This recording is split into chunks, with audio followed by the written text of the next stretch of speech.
In 1929, rolled up on a dusty shelf in a library in Constantinople in Turkey, a map was found. This map had been drawn in 1513 by a Turkish admiral, Admiral Piri Reis. The strange thing about this map is it shows features of the Earth that nobody in 1513 should have been able to know. Before the 18th century, sailors ran the risk of crashing their ships onto rocky coastlines because they lacked one thing, the ability to calculate longitude. For that, you need an extremely accurate clock. It wasn't until 1790 that the first accurate marine timepiece was invented, and sailors could pinpoint their position on the seas.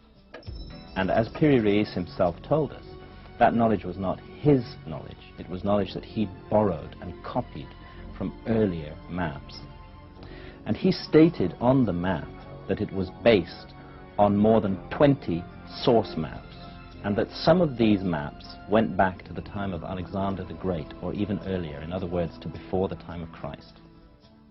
So the mystery is, where did these source maps come from? Who charted the globe long ages ago with an accuracy that we ourselves can hardly match today?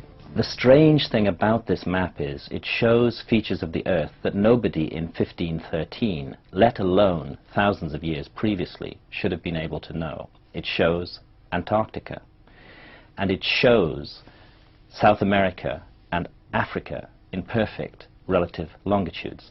The map incorporates a high degree of geographical and scientific knowledge. According to historians, no map should have been able to incorporate accurate longitudes before the late 18th century. Yet these ancient maps show that it was done. And this is a fact that we're confronted with, whether historians like it or not. And confronted by that fact, we have to make certain deductions from it. And that the clearest deduction of all is that whoever drew up those original source maps thousands of years ago had a level of technology as high as our own. They had explored the whole globe from north to south and from east to west. They knew the exact location of all the continents and land masses. So this is testimony of an advanced and as yet unidentified civilization in remote prehistory. Here you can see some world maps. On the top, on the right side, you can see the Piri Reis map, which was used already long time before Christopher Columbus came to America. And you can see how perfect this map was already in the beginning of the 16th century, showing part of Europe, of Spain, Portugal, part of Western Africa, and also part of South America. We do not know until now who was able to make such a perfect map already centuries ago, and on the rest of the Piri Reis map, which we do not show on this picture, you can also see the Antarctic without ice. In 1956, researchers found out that the Earth under the ice mass at the Antarctic is exactly like the Piri Reis map was showing. So this Piri Reis map should be at least older than 10 to 12,000 years. But the next question would be, who was able to make such a wonderful world map? The Piri Reis map definitely shows the northern coastline of Antarctica, of the Antarctic Peninsula, and perhaps the greatest mystery of all is that it shows the Antarctic Peninsula not as it looks today, covered by more than a mile of ice, but as it actually looks underneath that covering of ice. Now, we ourselves have only known what the land under the Antarctic Peninsula really looks like since 1958, when seismic surveys were taken across the ice cap. The mystery of this map is it shows Antarctica as it looks under the ice long before Antarctica is even supposed to have been discovered. And the Piri Reis map isn't alone. It's one of a category of maps that focus on Antarctica. The famous geographer Mercator in the 16th century provided us with an accurate map of Antarctica 300 years before Antarctica was discovered. And he too said that his information was based on earlier sources. Orontius Phineas provided a map of Antarctica showing mountains along the coast with rivers running down from those mountains into the sea in places where huge glaciers stand today.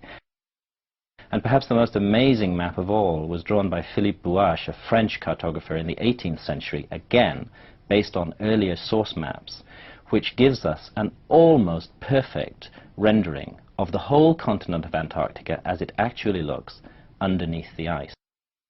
Now in this there lies a great, great mystery. On the left side down, different sides of a huge stone world map. This stone world map was found in 1984 while gold digging in Ecuador in an underground tunnel system with other 350 artifacts which do not really fit any known and existing South American pre-Columbian culture. On this stone map is a natural quartz line, a white one, and this is the front side of the world stone map, and you can see approximately in the Near East, close to Saudi Arabia, you can see an inlay as an eye. And from this eye to the right and to the left is a natural quartz line going on the right side over India, Thailand, and also there is a long island on the right side, which Professor Kimura's research gave him the statement that from the northeast Japanese island until far down after Taiwan, once there existed a huge continent. But then this world map must be older than at least 10 to 12,000 years. The implications of these maps are truly enormous. We're faced with one of two propositions. Geologists tell us that Antarctica has been covered with ice for at least 3 million years. This is the orthodox geological opinion. In that case, we're obliged to accept that Antarctica was mapped accurately more than 3 million years ago, when we ourselves, as a species, are not even supposed to have existed on this planet. Alternatively, there's a possibility that the geologists are wrong. They've been wrong before, and it's possible that they're wrong about this. There's a growing body of extremely persuasive evidence which suggests that Antarctica may not have been covered with ice, and certainly not completely covered with ice, until 10 or 12,000 years ago, just a blink of the eye in terms of geological time, and well within the time span of human beings, just like ourselves. Let me tell you a little story that will help to shed light on this. Back in 1916, a geologist called Alfred Wegener proposed what was at the time considered to be an outrageous geological hypothesis. He said that it looked to him like the continents floated around on the surface of the Earth over very long periods of time. It looked like West Africa and the east coast of South America fitted together like a kind of jigsaw puzzle. He proposed the theory of continental drift. Wegener was completely ridiculed by his colleagues in 1916. He was regarded and described as a madman.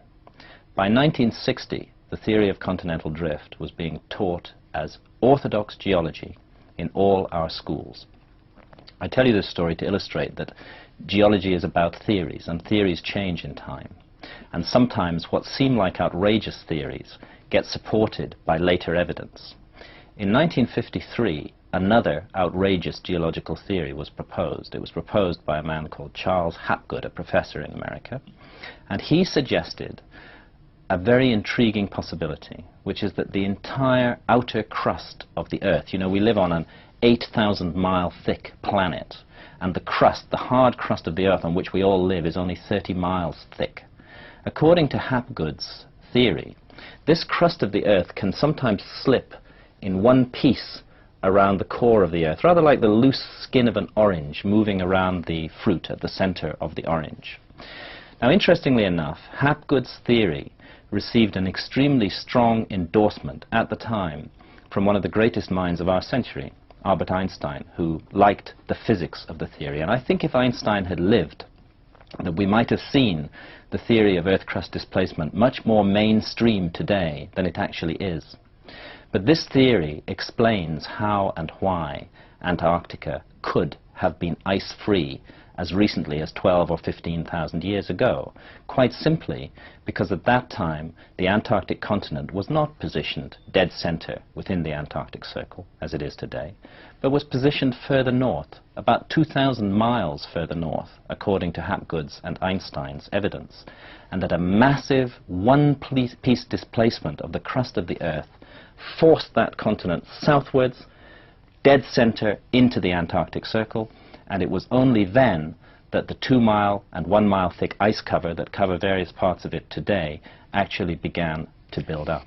And here's the backside, and you can see on the right side coming the quartz line passing in the Atlantic, a continent, Atlantis, which in our days does not exist anymore.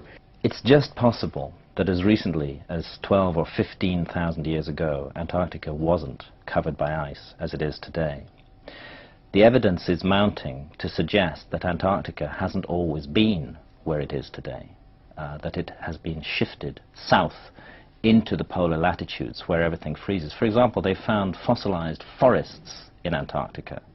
Now, you cannot grow a forest in a place that has 6 months of darkness a year, which Antarctica presently has. They've even found fossilized palm leaves there. The theory of Earth crust displacement actually explains many mysteries. It explains why there was a last ice age, it explains why the ice suddenly melted, and it explains also a very great mystery indeed, which is why we find literally flash frozen over large areas of northern Siberia and northern Canada, enormous quantities of carcasses of mammoths and other large mammals which appear to have been hit by some kind of gigantic cataclysm. The evidence suggests that that cataclysm was a displacement of the crust, which forced some areas of the northern hemisphere south. It was a kind of swiveling, turning of the outer crust of the Earth, and while some parts of the northern hemisphere were shoved south, other parts, which had been in relatively warm latitudes, were shoved north, much closer to the North Pole, and almost literally overnight. This is the only theory that I've come across which can explain these hundreds of thousands of carcasses of basically warm weather animals very close to the North Pole today. A lot of people ask me what I consider to be a very intelligent question about this issue of relative longitudes and the accurate maps that have come down to us from the past. They say, if the crust of the Earth shifted in one piece, as you're arguing, how come these ancient maps are showing us the world as it looks today? Shouldn't they be showing us it as it looked before the crustal displacement? I've gone into this in great depth, and I think there's an answer to this question. What all the evidence suggests very, very strongly is that an attempt was made to remap the planet after the displacement of the crust, so that these maps have come down to us from a time when that tremendous cataclysm of the displacement of the crust was over. I think these maps were done by the survivors of a civilization that was destroyed in the displacement of the crust, and that they sought to create again an accurate picture of the world that they now found themselves living in.